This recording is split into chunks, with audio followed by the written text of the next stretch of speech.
সাধারণ মানুষের দীর্ঘদিনের দাবি এবং দুর্ভোগের অবসান ঘটিয়ে অবশেষে শুরু হলো বহু প্রতীক্ষিত ঝিকিরা হাওড়া সরাসরি সরকারি বাস পরিষেবা।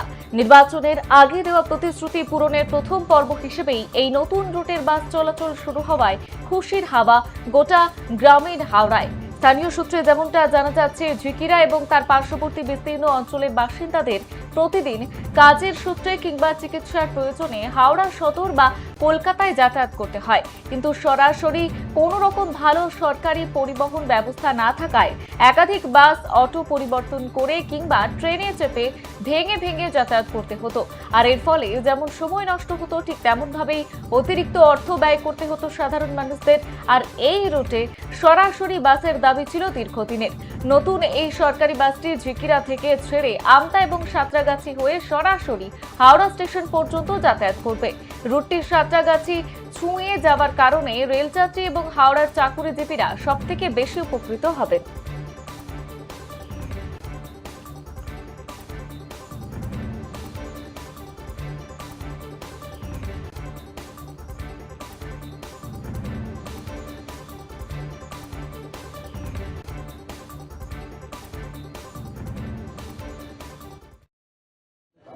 এই সুবিধা পাবে।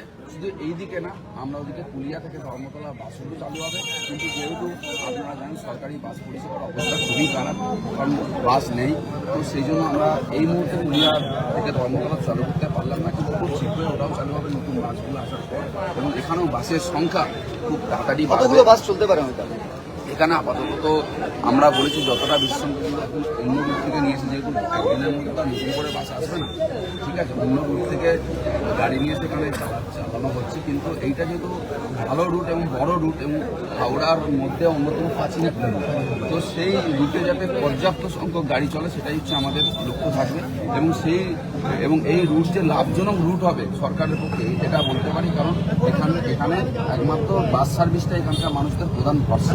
তো সেই হিসাবে হচ্ছে এই সার্ভিস লাভদায়ক হবে সরকারের পক্ষে এবং এখানকার যাত্রী সাধারণের পক্ষে।